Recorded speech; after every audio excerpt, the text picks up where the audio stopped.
सो दोस्तों, welcome in discover Rajasthan. Keep discover keep learn. आपको पता होगा दोस्तों, अपने मंथली करंट अफेयर कर रहे हैं। जनवरी 2024 से हमने स्टार्ट किया था और आप प्ले लिस्ट में जाके देख सकते हो। जनवरी फरवरी सभी का दोस्तों एमसीक्यू फॉर्म में करंट अफेयर दिया गया है। अच्छे से आपको हर चीज़ समझाई गई है। तो आज अपने 20 क्वेश्चन की सहायता से मई 2024 का राजस्थान का करंट अफेयर स्टार्ट करेंगे। अगर आपको दोस्तों नेशनल इंटरनेशनल करना है तो आप कमेंट जरूर करें। देखो, सबसे पहला क्वेश्चन अपना क्या आता है कि हाल ही में ग्रेट इंडियन बस्टर्ड, जिसे अपने गोडावण भी बोलते हैं, का वाटर होल सर्वेक्षण किया गया। इस सर्वेक्षण में गोडावण की संख्या कितनी पाई गई है, अभी गणना हुई है इसकी। तो ये 23 से 24 मई के बीच में हुई थी। कब हुई थी? 23 से, ये नहीं याद रखना कि 23 से 24 मई 2024 के बीच में हुई थी, ये तो मैं आपको बता रहा हूँ बस। अब ये गणना होती है तो यहाँ पे दोस्तों गोडावण की संख्या है ना 64 आती है। कितनी? 64 आती है, जिसमें से 21 तो आपके कहाँ पे मिलते हैं? रामदेवरा क्षेत्र में मिलते हैं।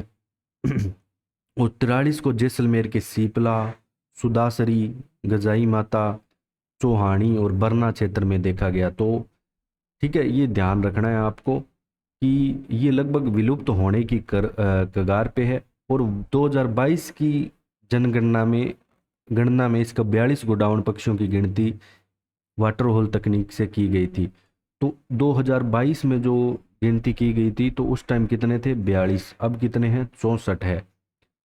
अब दोस्तों ये एक चीज और ध्यान रखनी है, ये क्या है जो गोडावण है? गोडावण, अब इसको क्या बोलते हैं राजस्थान में अपने? माल मोरडी बोल देते हैं, हुकड़ा बोल देते हैं, माल मोरडी, हुकना भी बोल देते हैं। अब इसको दोस्तों राजस्थान का जो राजकीय पक्षी है कब घोषित किया गया, या राज्य पक्षी बोल सकते हैं, तो राजस्थान का ये क्या है? राज्य पक्षी है। और 1981 में इसे घोषित किया गया था, ये भी ध्यान रखना है। मेन अगर बात करें तो दोस्तों आपको ये राष्ट्रीय मरु उद्यान जैसलमेर में मिलेगा। इसके अलावा सोंकलिया जो बिनाई तहसील केकड़ी में पड़ता है, सोरसैन बारा में भी मिलेगा आपको। तो ये ध्यान रखना, पूछा गया है कि सोरसैन बारा में भी आपको मिल जाएगा ये।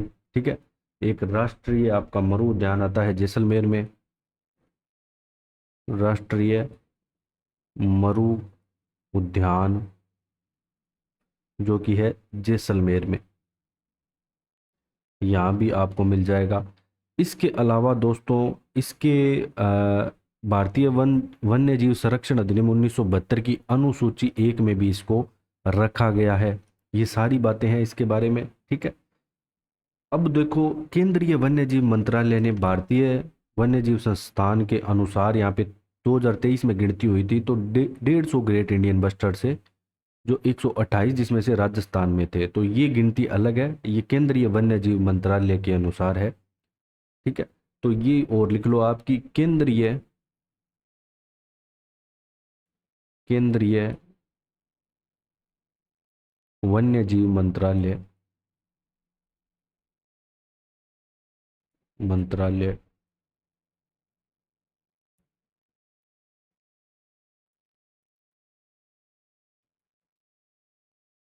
के भारतीय वन्य जीव संस्थान के अनुसार, भारतीय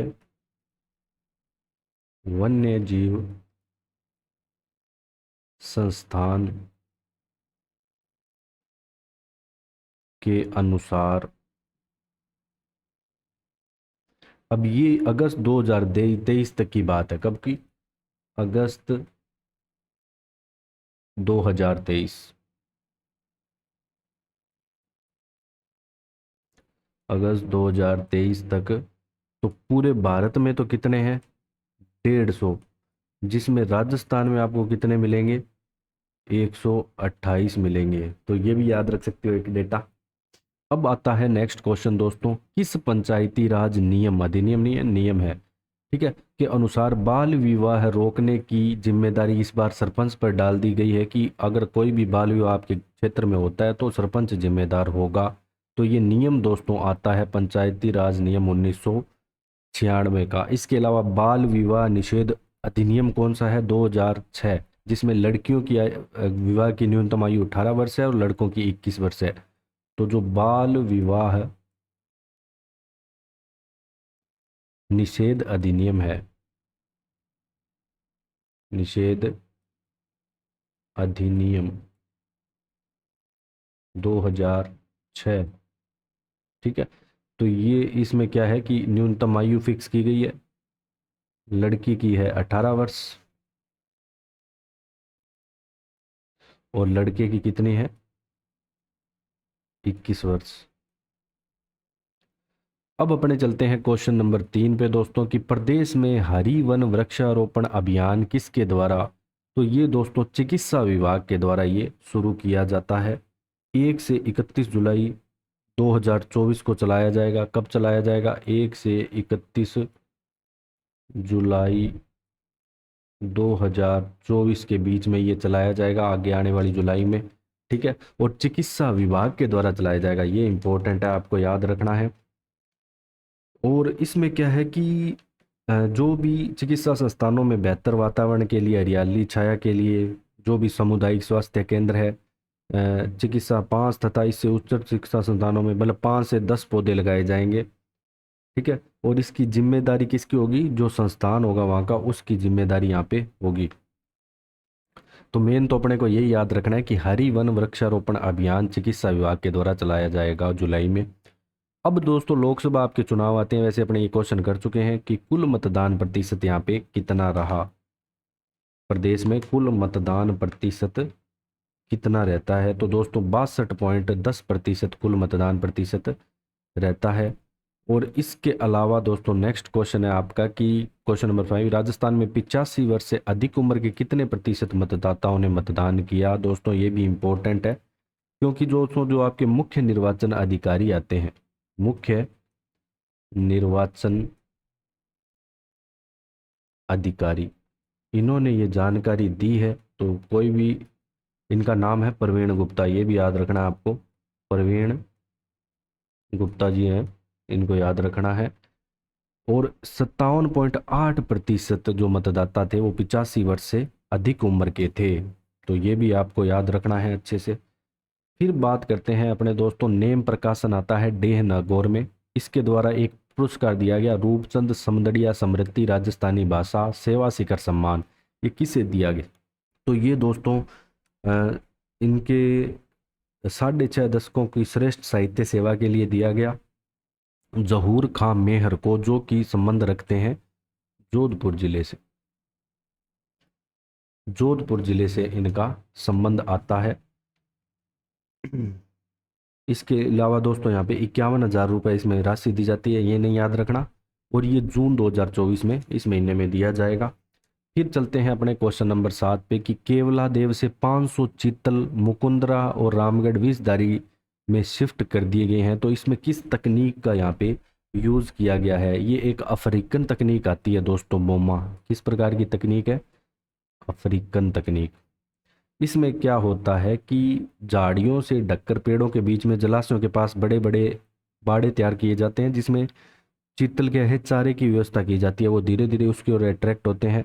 फिर आखिरी बाड़े में एक छोटा दरवाज़ा बनाया गया है, जिस पे पिंजरे वाला ट्रक खड़ा कर दिया जाता है। तो यहाँ पे क्या है कि ये पूरी सेफली तरीके से इनको लाया जा सके, इसलिए ये तकनीक यूज की जाती है, कोई नुकसान ना हो। अफ्रीकन तकनीक है ये। अब अपने बात करेंगे क्वेश्चन नंबर 8 की, हाल ही में राजस्थान में हेड ऑफ फॉरेस्ट के रूप में किसे नियुक्त किया गया है। इंपॉर्टेंट है दोस्तों, भारतीय वन सेवा के अधिकारी हैं ये, और इन्हें अरिजीत बनर्जी को नियुक्त किया गया है, अरिजीत बनर्जी को, ठीक है। फिर बात करेंगे क्वेश्चन नंबर 9 की, कि राजस्थान की पूर्व उप मुख्यमंत्री आती हैं डॉक्टर कमला बेनीवाल, इनका निधन हो चुका है 15 मई 2024 को। उनका संबंध राजस्थान के किस जिले से आता है। तो दोस्तों इनका संबंध आता है झुंझुनू जिले के गोरीर गांव से, ठीक है। कौन सा जिला, झुंझुनू जिले की गांव कौन सा आता है, गोरीर गांव। तो इम्पोर्टेंट है। सबसे पहले ये दोस्तों 27 साल की उम्र में 1954 में उपचुनाव जीता था आमेर विधानसभा का, और सरकार में मंत्री बनी थी।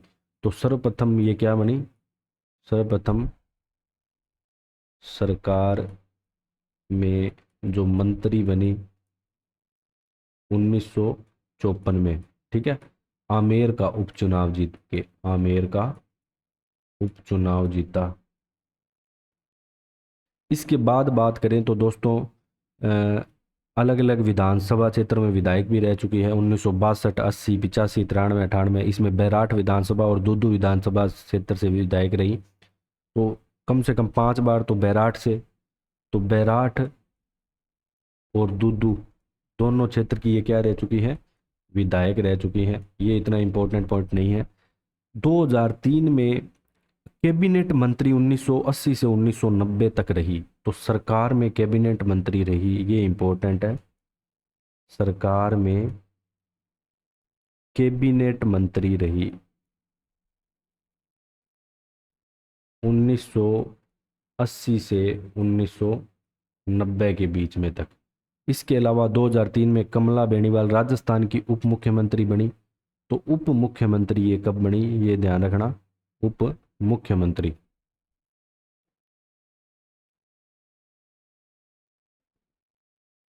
दो हजार तीन में बनती है, ठीक है।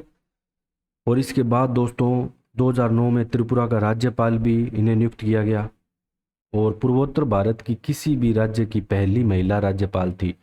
तो ये भी इम्पोर्टेंट है, याद रखना है। त्रिपुरा की राज्यपाल रह चुकी है।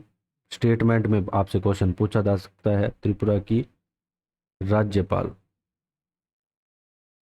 रह चुकी है। इनसे संबंधित एग्जाम में क्वेश्चन जरूर आएगा दोस्तों, कैसे आए, स्टेटमेंट में आए। इसके बाद उन्हें मिजोरम का, तो त्रिपुरा की और इसके बाद मिजोरम की भी राज्यपाल रह चुकी हैं ये, ठीक है। तो 2014 में मिजोरम की थी, 14 में ही त्रिपुरा की भी थी, मिजोरम की राज्यपाल भी रह चुकी हैं, ठीक है। और इसके अलावा 1994 से 95 में इफ्को द्वारा प्रदत्त भारत का सर्वश्रेष्ठ सहकारी पुरस्कार भी प्रदान किया गया इन्हें। मेन तो आपको ये याद रखना है, इसमें क्या क्या चीज़ें याद रखोगे आप, कि एक तो सर्वप्रथम ये सरकार में मंत्री कब बनी, 1954 में, आमेर का उपचुनाव जीत के।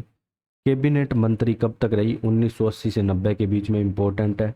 उप मुख्यमंत्री इंपॉर्टेंट है। इसके अलावा त्रिपुरा और मेघालय दोनों की ये क्या राज्यपाल रह चुकी हैं। अब अपने चलते हैं दोस्तों अपने नेक्स्ट क्वेश्चन पे। क्वेश्चन नंबर आता है 10। विधायक विधानसभा की जनलेखा समिति का अध्यक्ष किसे बनाया गया है। तो बहुत सारी समितियां, जो विधानसभा अध्यक्ष है देवनानी, वासुदेव देवनानी। तो सबसे पहले तो आपको ये पता होना चाहिए कि विधानसभा अध्यक्ष कौन है वर्तमान के, वासुदेव देवनानी, ठीक है। अब आप नेता प्रतिपक्ष का आप नाम कमेंट में बताओ, वासुदेव देवनानी। इन्होंने बहुत सारी है ना समितियों के अध्यक्ष बनाए हैं। कुल मिला के 21 समितियों का अभी तक गठन किया जा चुका है। और वैसे कार्य संचालन के लिए 21 समितियों का गठन किया जाता है, जो भी कार्य संचालन होता है,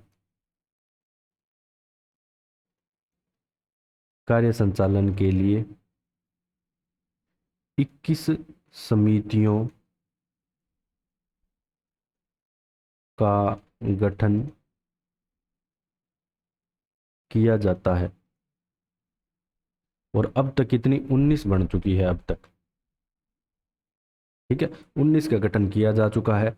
अब इसमें क्या है, ये 17 अप्रैल 2024 तक को गठन कर दिया गया था। अब इसमें क्या है कि दोस्तों इसके अध्यक्ष के नाम कई बार पूछ लेता है आपसे। तो जनलेखा समिति की बात करें तो टीकाराम जूली इसके अध्यक्ष आते हैं। अर्जुन लाल जीनकर प्राक्कलन समिति के अध्यक्ष हैं। ये किसके हैं, प्राक्कलन समिति के अध्यक्ष, प्राक्कलन समिति के। और श्री चंद कृपलानी प्राक्कलन समिति के,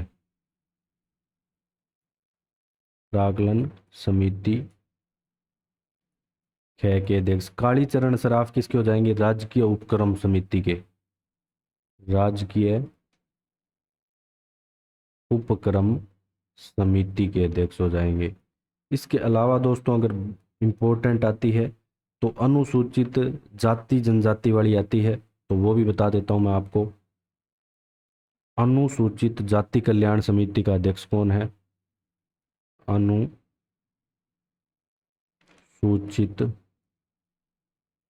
जाति कल्याण समिति,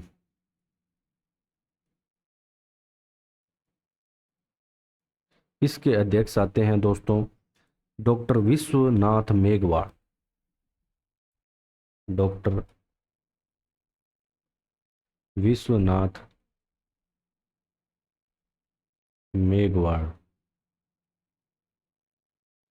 अनुसूचित जनजाति कल्याण समिति, अनुसूचित जनजाति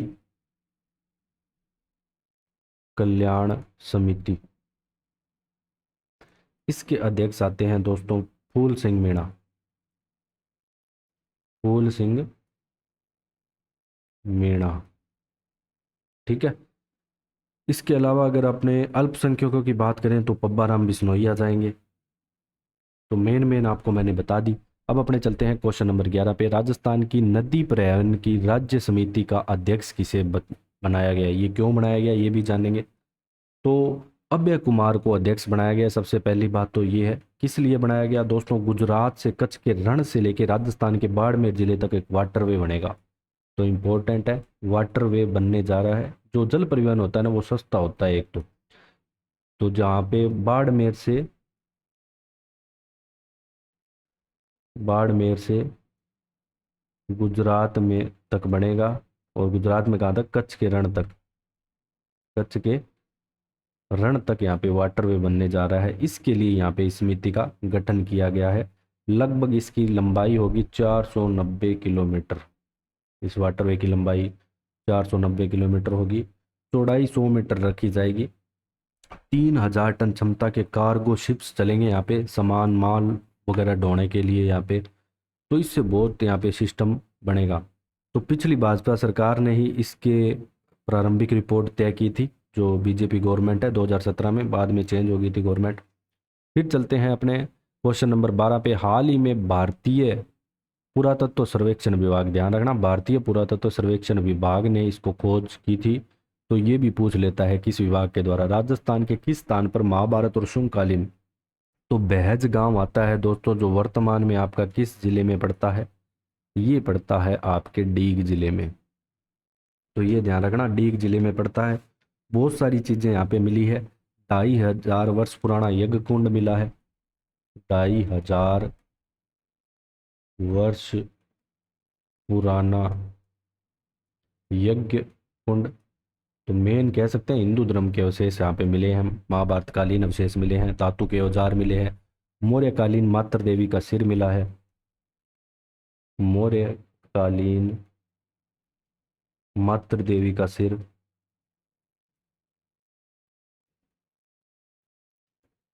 ठीक है। तो ये सारी चीज़ें मिली।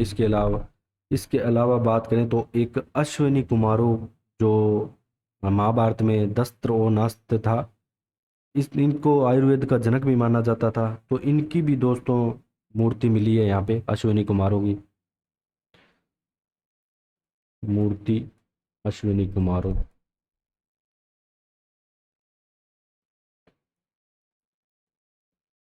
अब अपने बात करें क्वेश्चन नंबर 13 पे। फोरेंसिक यूनिवर्सिटी की स्थापना की जाएगी, कहाँ पे की जाएगी दोस्तों, ये आपके जयपुर में की जाएगी, ठीक है। अब बात करते हैं क्वेश्चन नंबर 14। GITB है, जो ग्रेट इंडियन ट्रैवल बाजार है, 2024 का हुआ था। तो इसके बारे में कौन से कथन, 13वां संस्करण था, सीतापुरा जयपुर में हुआ था, आयोजक करता पर्यटन विभाग राजस्थान, पर्यटन मंत्रालय भारत सरकार, और फिक्की है। फिक्की क्या है,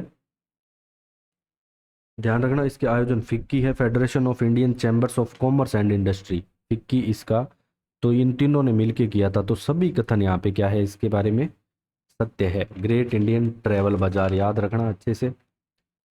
और इसमें 52 देशों के कुल 242 प्रमुख इनबाउंड फॉरेन टूर ऑपरेटर्स ने यहाँ पे क्या है फॉरेन बॉयर्स के रूप में शामिल भी हुए थे।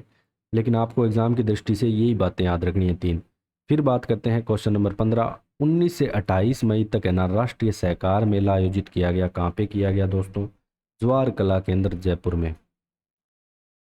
तो जवाहर कला केंद्र का नाम भी याद रखना है। जवाहर कला केंद्र, खाली जयपुर नहीं याद रखना, जवाहर कला केंद्र जयपुर ज़्यादा इंपॉर्टेंट है, इसको भी याद रखना है। अब बात करेंगे क्वेश्चन नंबर 16 की। डेल्फिक काउंसिल ऑफ राजस्थान का संबंध किससे आता है दोस्तों? तो ये आता है कला व संस्कृति को बढ़ावा देने के लिए। ध्यान रखना, इसमें क्या है कि कला संस्कृति को बढ़ावा देने के लिए प्रदेश में 4 और डेल्फिक क्लब बनाए गए हैं, जिसमें डेल्फिक काउंसिल ऑफ राजस्थान। अब इसमें क्या है कि 6 डेल्फिक कला है, 6 डेल्फिक कला कौन कौन सी है? शास्त्रीय संगीत, शास्त्रीय संगीत आ गया, भारतीय फिल्म संगीत, भारतीय फिल्म संगीत, लोकप्रिय संगीत,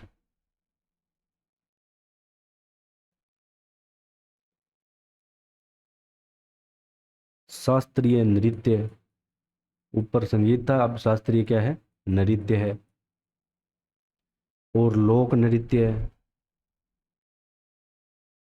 लोक नृत्य।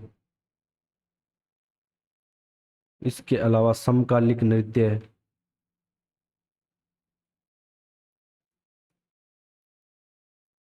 इन सब क्षेत्रों में बढ़ावा देने के लिए, ठीक है। अब जो आपकी डेल्फिक काउंसिल ऑफ राजस्थान है, जिसे अपने डीसीआर भी बोल देते हैं, DCR, Delphic council of Rajasthan, ये भारतीय डेल्फिक काउंसिल ऑफ अंतर्राष्ट्रीय डेल्फिक काउंसिल का एक पार्ट है और गैर सरकारी और गैर लाभकारी वैश्विक संगठन है। किस प्रकार का है ये ध्यान रखना, ये गैर सरकारी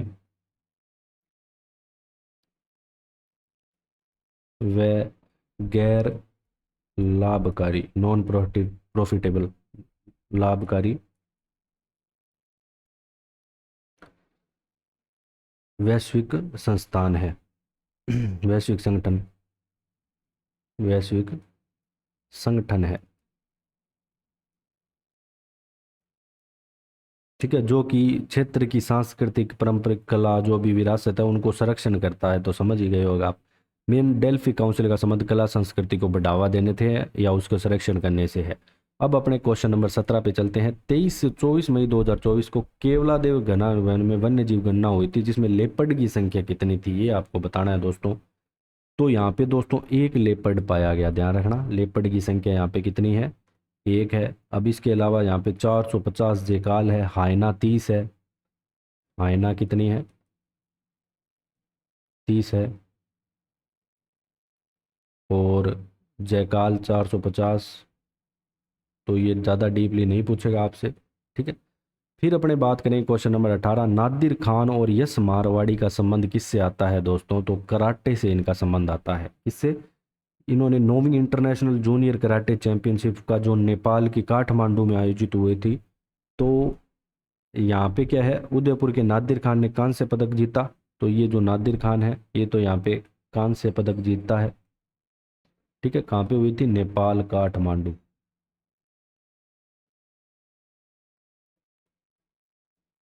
और जो यश मारवाड़ी है, अगर अपने बात करें तथा बेस्ट फाइटर अवार्ड हासिल किया इसने, यश मारवाड़ी ने best fighter award, best fighter award हासिल किया। और एक जयपुर के रजत राजभर ने इंटरनेशनल कराटे में कांस्य पदक जीता, ठीक है।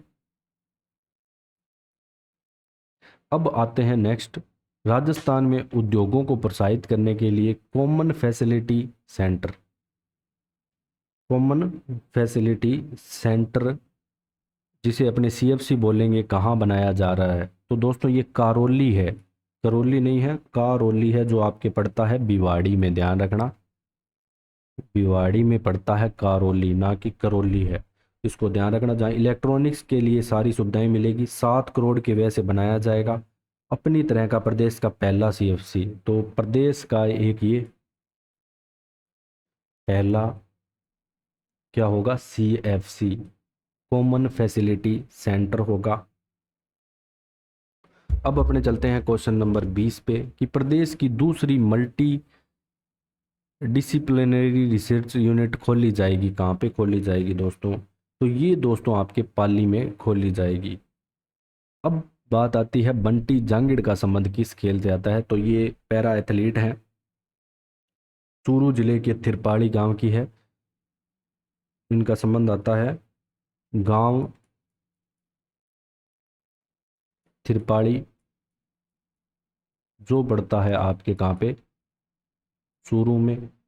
तो world para athlete grand pics 2024 में इन्होंने क्या जीता? कांस्य पदक। वर्ल्ड पैरा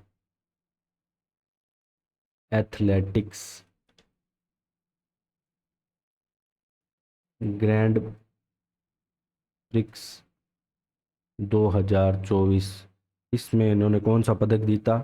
कांस्य पदक। ठीक है। और मोरक्को में इन्होंने 26 से 28 अप्रैल को आयोजित प्रतियोगिता में 183 सेंटीमीटर ऊंची कूद जंप लगाकर देश के लिए कांस्य पदक जीता। तो ऊंची कूद से अपने को याद रखना है, इनका संबंध आता है। ठीक है, ऊंची कूद से पैरा एथलीट है। हाल ही में निम्न में से किसकी प्रतिकृति को गोल्डन बुक ऑफ रिकॉर्ड में दर्ज किया गया है? तो दोस्तों जो राम मंदिर की प्रतिकृति है, राम मंदिर की प्रतिकृति है, इसको world golden book of record में दर्ज किया गया है। ये क्या है कि नगर निगम ग्रेटर ने वंदन कार्यक्रम में एक, यहाँ पे क्या हुआ था, जो आपका अल्बर्ट हॉल है ना, तो वहाँ पे इसकी प्रतिकृति बनाई गई थी। ठीक है। और जो नगर निगम की महापौर है सौम्या गुर्जर को ये इस अवार्ड से नवाजा गया था। तो 22 जनवरी को रामोत्सव बनाया गया था, सभी को पता होगा रामोत्सव। तो वहाँ पे इस प्रतिकृति को बनाया गया था, कहाँ पे? अल्बर्ट हॉल के सामने, अल्बर्ट हॉल। इसके साथ ही दोस्तों आपके जो करंट अफेयर हैं मई 2024 के कंप्लीट होते हैं।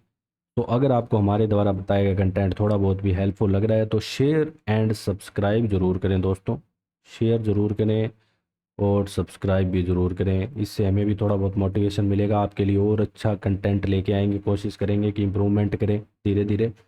So thanks for joining discover Rajasthan.